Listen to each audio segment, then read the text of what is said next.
Hi and welcome back. I appreciate you coming over for another visit. Today I am going to repot this Dendrobium pink antelope, but I will post a picture of her blooms. They're actually a little more on the purple lilac side. They're not really pink, so I'm not sure how they got pink out of it, but either way it goes, she's got gorgeous, gorgeous blooms. They lasted for about 2 months, give or take. But I'm going to repot her because look at that new growth. And I think she has new roots coming. I'm not sure, but I know they're not going to be far behind. So I think I'll be okay. And I did soak her pretty good for about 2 hours just to try to get everything loosened in here. Let's see what we've got. Let me hold her by her older stems. Maybe, nope. Squeeze some more. And she does not want to let go, so that might be actually a good sign. Let's look on the bottom, make sure there's no roots holding her in anywhere. No? Let's see. There she comes. All right. So, looks like she's in small bark.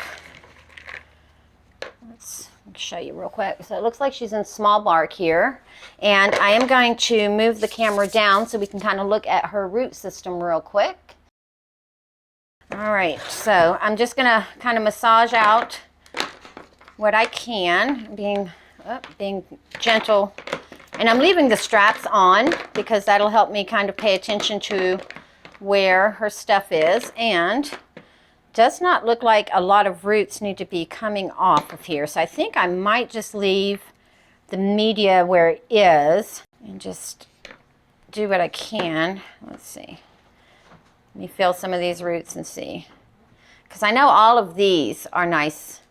This one here could probably be cut. And this one, definitely this brown one right here because he's mushy. But not that many. And I think I'm going to cut this little spree off right here. But as you can see, there's a nice, beautiful green one right in there. So I don't know if that's coming off of that new growth or not. Let me just clean what few roots I do see. Like I said, there's really not that many dead roots on here. Not enough for me to take all of the media off and start her over. I don't want to disturb her too much. I used to go in and just tear up the root system and clip off every little bit of old root and touch them all and do all that. And I have found that although it might work, but it may not always be the best thing to do for a repot. I'm going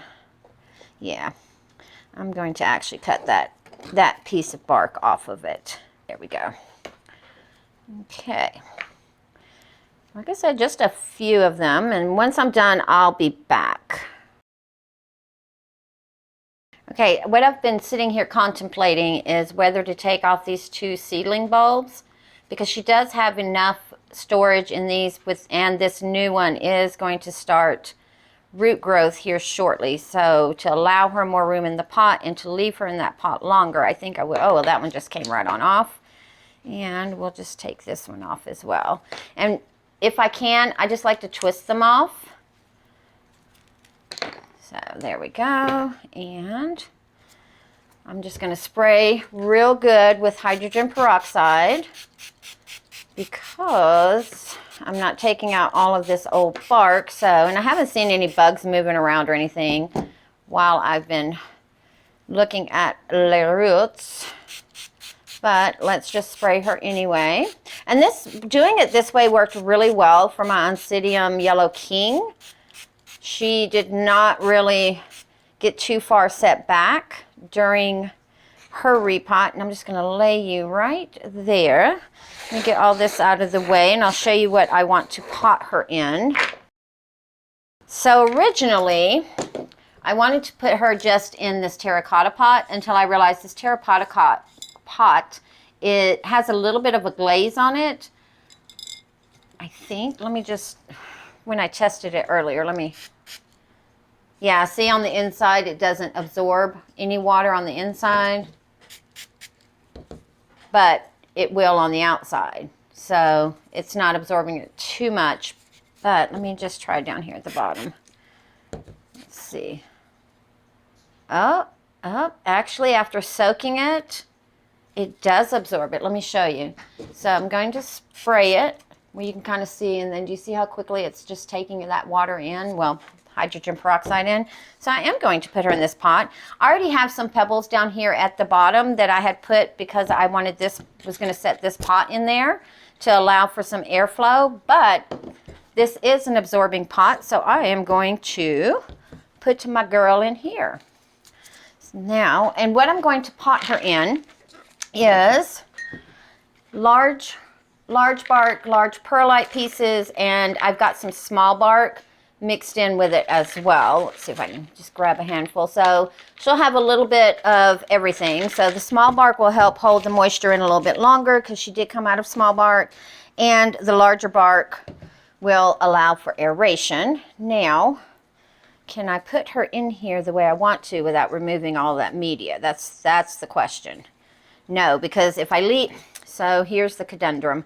If I leave the media in, I'm going to have to repot her because see how close that new growth is? Whereas if I take the media off, I can set her back to about right here, and she'll have lots of room to grow and be able to stay in here for quite some time. So let me see if I can get some of this off of the bottom, and then we will get her in her new setup. All right, I'll be right back, guys. I'm going to try to do this without damaging too many roots. All right, let's see if she'll fit in here now. Let's see if I kind of do her like that. See, now she has plenty more room to grow, whereas before she was right here. So we'll do her about right there.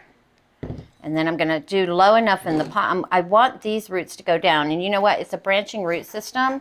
So I am just going to go ahead and cut those off. I know, really radical looking. Some people are like, oh my God, she cut off all those roots. They were fine. Yes, they were.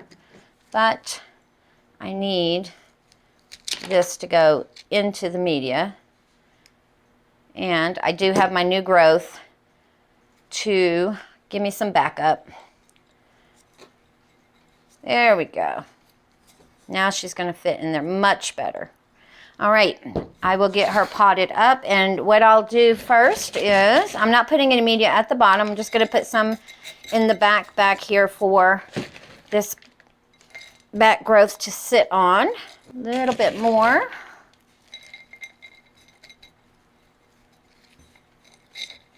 All right, now I'm going to just fill her in. And the thing with your antelope type is they are warm growers. They're from Australia. They're originated there. And so they don't really need like that winter cool down that some of your dendrobiums need, and she is still too far up in the pot. Too close to a lay edge. Let me try this again, because I don't want her sitting on the edge of the pot with that new growth. So let's try it again. Let's see. You know what? I am just going to cut all of these in the back off. Probably going to regret this, but for now, I'm just going to do it because I need, oh my goodness, guys. Oh, I better be very careful. Look what I just found on a back bulb. Do you see it down there? Right there by my finger? There is a growth. Okay, now that changes things a little bit. So I'm still going to kind of cut around because I do still want her a little closer to the edge, but with that new growth, I may have to just put her kind of in the center then, don't I? Isn't it amazing how you go into a repot with a specific plan and then you come out of it with a whole different one? All right, what if I do that and just be very careful right here? Yep, that's what we're going to do. And I need to take some of these rocks out and just pour them in here, because there were quite a few of them down there. There we go. And this way I can get her a little bit deeper. There we are. All righty, well, here I go. Let's see what I got here. Be back in a few. All right, so there is the repot. So I did end up having to put her in the center because of that new growth that I just found. And I am going to stake this smaller portion. Let me move the camera up so you can see which one I'm talking about here. I am going to stake this one here, which is what the new growth is coming off of, just so that it stays still and it doesn't break the new growth. And I did bury the new growth back into the media because that's where it was when I unpotted. And the new growth, I use these little straps to help encourage it or train it to grow upright instead of all wanky all over the place, because I do grow in my living room, so I do need to have some kind of control on what my orchids are doing. Some of them I let them do what they want to do. Some I kind of tell them what I want them to do. So if you have a Dendrobium antelope type, let me know in the comments below. Let me know how you care for yours and your environment. And I hope everyone enjoys the rest of their day, and we'll see you guys on the next one.